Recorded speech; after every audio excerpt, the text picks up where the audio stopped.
Gugus Tugas Berdiri di 13 Maret telah dianjurkan beberapa pesan pencegahan penting, seperti cuci tangan dengan air mengalir dan sabun selama 20 detik, jaga jarak sekitar 1-2 meter, dan gunakan masker saat berada di ruang publik atau kerumunan.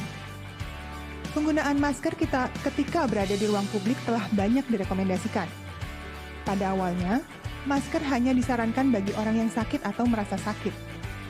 Tetapi, dengan semakin berkembangnya penelitian terkait COVID-19, maka kita semakin mengerti bahwa ternyata semua orang yang beraktivitas di luar rumah sangat disarankan untuk menggunakan masker. Tujuannya adalah untuk mencegah terjadinya penularan penyakit dari satu orang ke orang lainnya. Karena kita sudah tahu bahwa virus COVID-19 menular melalui droplets atau percikan air liur yang dapat terpercik keluar ketika seseorang itu berbicara atau bersin atau batuk. Maka masker dapat menjadi penghalang agar percikan air liur tidak menyebar ke lingkungan sekitar. Hal ini sangatlah penting untuk dipahami, karena virus tersebut tidak dapat kita lihat secara kasat mata. Maka, kita tidak bisa mengetahui di mana virus tersebut berada dan siapa saja yang mengidap atau membawa virus tersebut. Agar kita dapat melindungi diri kita dan orang lain, maka sebaiknya masker wajib digunakan dengan cara yang baik dan benar. Semua pihak wajib menggunakan masker selama masa pandemi berlangsung, terutama apabila berada di lingkungan yang penuh sesak atau berjumpa dengan orang lain. Saudara-saudari sekalian, ada 3 jenis masker, yaitu masker kain, masker bedah, dan masker N95. Masker kain yang direkomendasikan adalah masker yang memiliki 3 lapisan kain. Lapisan pertama adalah lapisan kain hidrofilik, seperti katun yang dilapisi oleh lapisan yang bisa mendukung agar filtrasi lebih optimal, bisa dari katun atau polyester.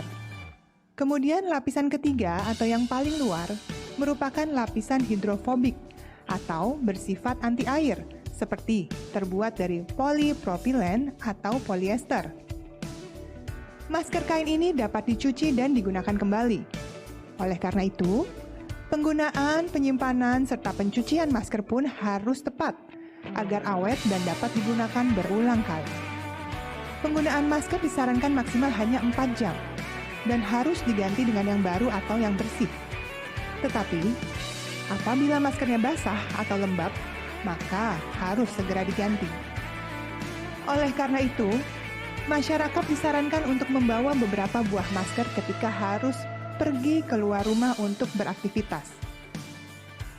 Penggunaan masker pun harus tepat. Misalnya, menutupi hidung sampai dengan dagu dengan tidak menaik turunkan masker, dengan tidak menyentuh bagian depan masker setelah digunakan beberapa saat. Untuk melepasnya, masker juga harus diperhatikan. Cukup pegang bagian tali masker tanpa menyentuh bagian kain dan langsung dimasukkan ke kantong kertas tertutup atau kantong plastik, guna mencegah pencemaran ke barang-barang yang ada di sekitarnya. Lalu, segera cuci setelah kita sampai di rumah kembali. Penggunaan masker ini hanya dapat efektif apabila kita menerapkan protokol kesehatan lainnya juga dengan baik, yaitu cuci tangan sebelum menggunakan masker, hindari memegang area wajah terutama mata, hidung, dan mulut. Jangan memegang kain bagian depan masker ketika digunakan. Penggunaan masker untuk masyarakat, selain untuk kita sendiri, masker juga dapat kita berikan kepada orang lain sebagai bentuk solidaritas. Maskerku melindungimu, maskermu melindungiku.